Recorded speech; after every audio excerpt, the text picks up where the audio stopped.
How's it going, everybody? My name is Blake and you're watching Midwest Ordnance.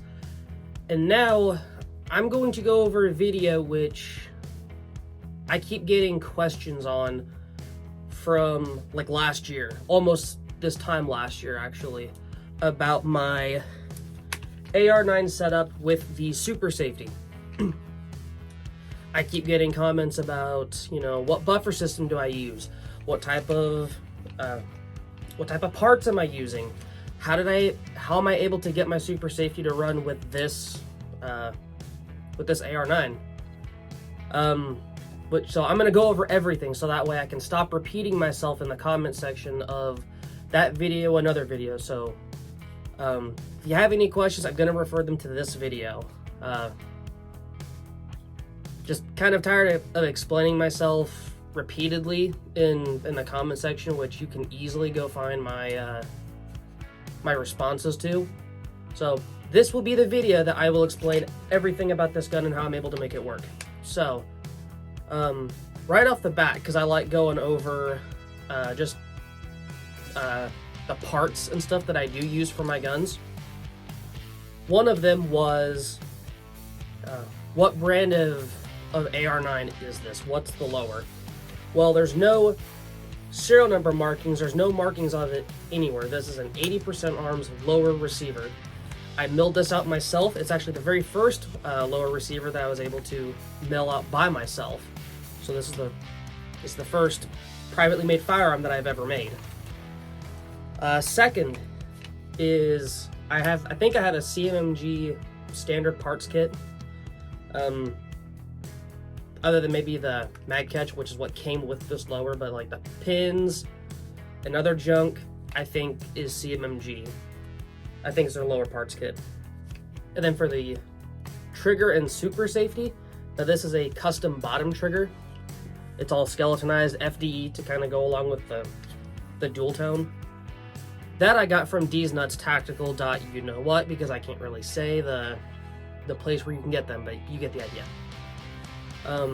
It is still a mil-spec trigger, still mil-spec hammer up top, springs and everything. It's just custom hook or whatever. And then the grip I have is a B5 Systems grip, so I think it works well. My hand doesn't slide around like the other ones I've usually done. The buffer and weight system I know is what people have been constantly asking about. So what I have is the Blitzkrieg Components hydraulic buffer. And the spring, I think is, if I can remember correctly, the spring works correctly. It'll tune it correctly for anywhere from 6 to 8 inch barrels. Well, I have a 7-inch barrel and it works just fine.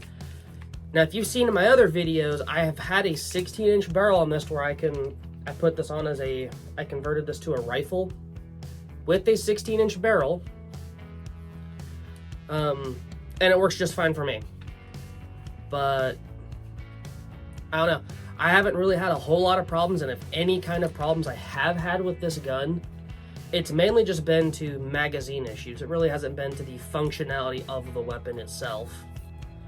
But the spring and buffer weight system is Blitzkrieg Components. And then I just have a standard SB tactical brace on it. Random buffer tube, random castle nut and end plate. They're just generic. I don't remember exactly the brand that they were. Then next I got the Aero Precision charging handle, which it's decent, but I don't think it goes good with this gun. So eventually I am going to get a radium charging handle that is FDE color, just to kind of go along with the aesthetic. And then next is the bolt carrier, which I'll explain here in just a second. So the bolt carrier is a Rainier Arms nickel boron coated AR9 bolt. So that's what I use, and I haven't really had any problems with it. Now, how I get this to function, and then I have seen, I'm gonna go back a bit. There is a Facebook group that I am a part of that goes all over about Super Safeties, FRT triggers, all that sort of stuff. So there are a couple of bolt carrier groups out there for the AR9 that work just fine without milling. But this one that I do have, and I'll try and get it open, you will have to do some cutting into, if you get this specific one, you will have to do some cutting.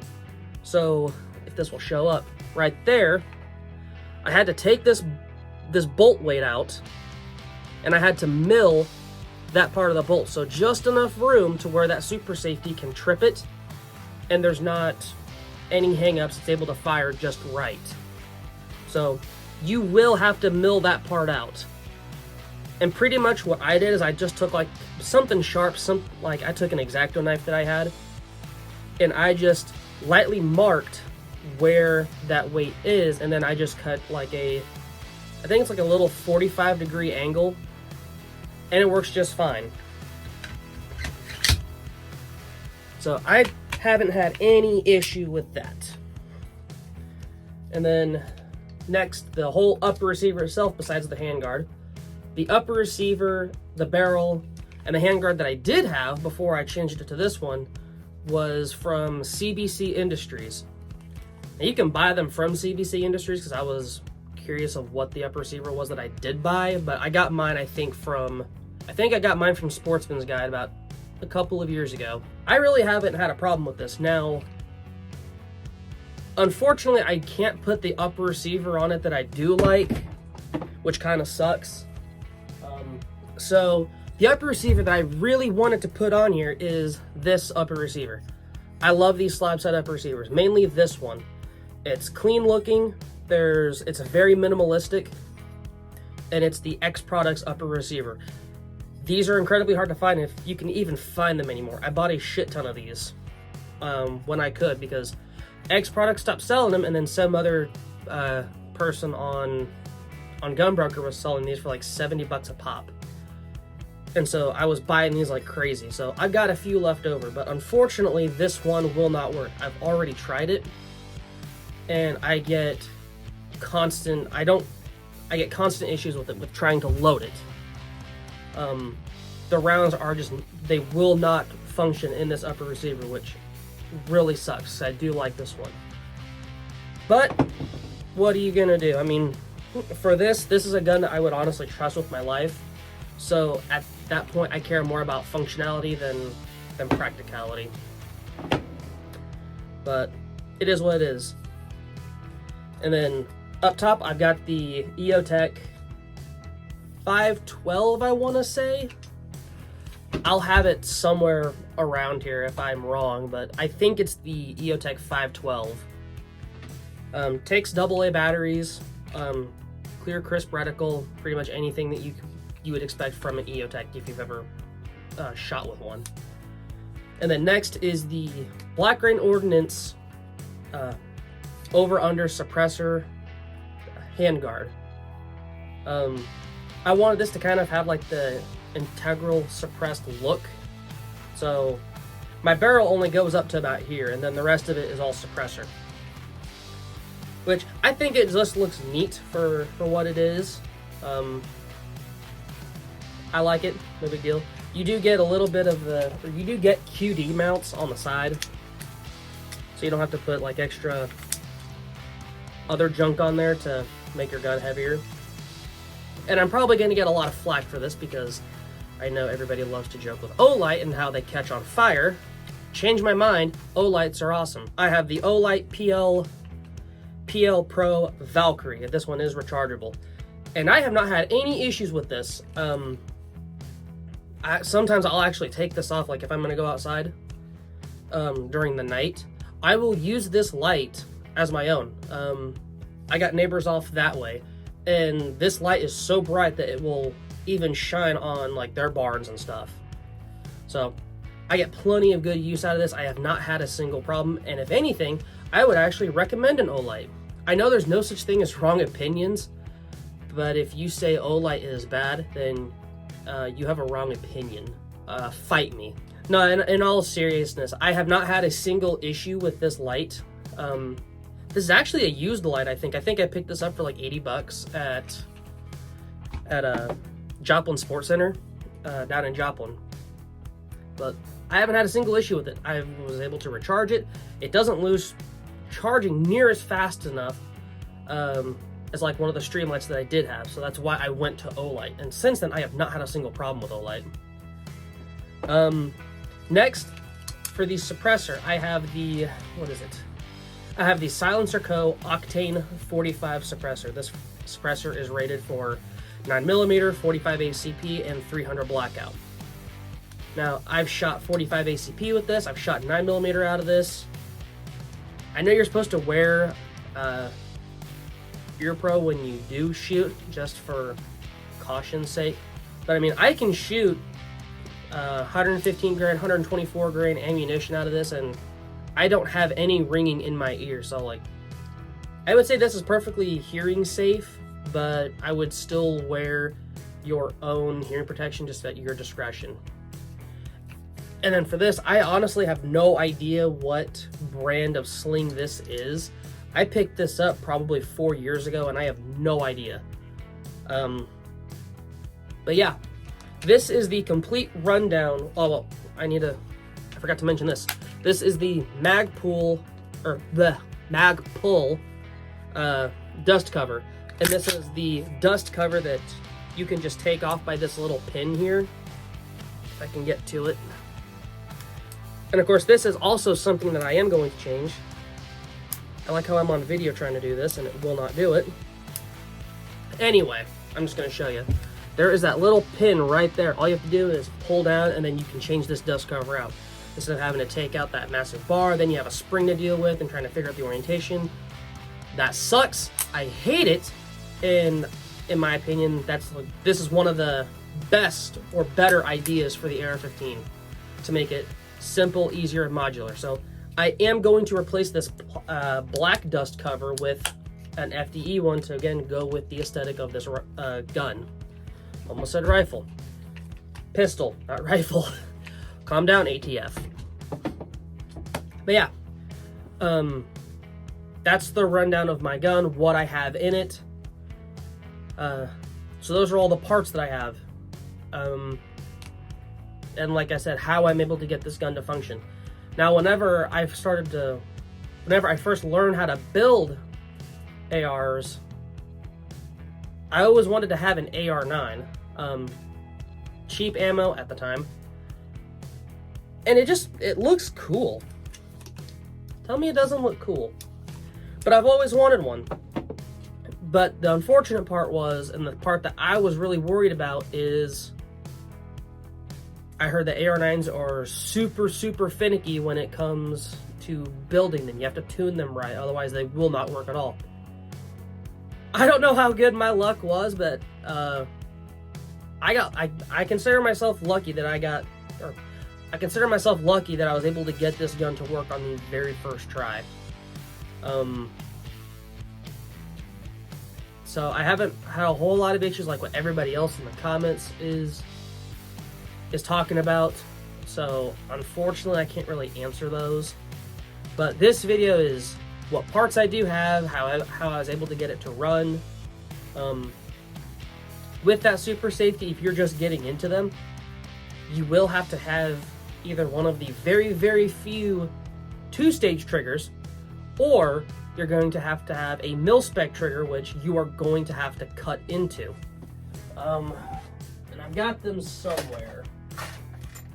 Actually, the last, this is like the only gold super safety that I do have, but with that part right there, the middle part, you're gonna have to have that trigger cut at like a little 45-degree angle for this thing to work. So it'll still work even if you don't cut it. You're just not gonna get the super safe functionality out of your gun. You'll still be able to fire off normal semi-auto rounds. You just won't have that active reset. But yeah, I don't think I have any pre-cut triggers in here. It doesn't look like it. But just for reference, I'll show you. With this, you will have to cut a 45-degree angle out of your mil-spec trigger, right around there. And of course, I may do a free shot of this and then show you where you're supposed to cut it.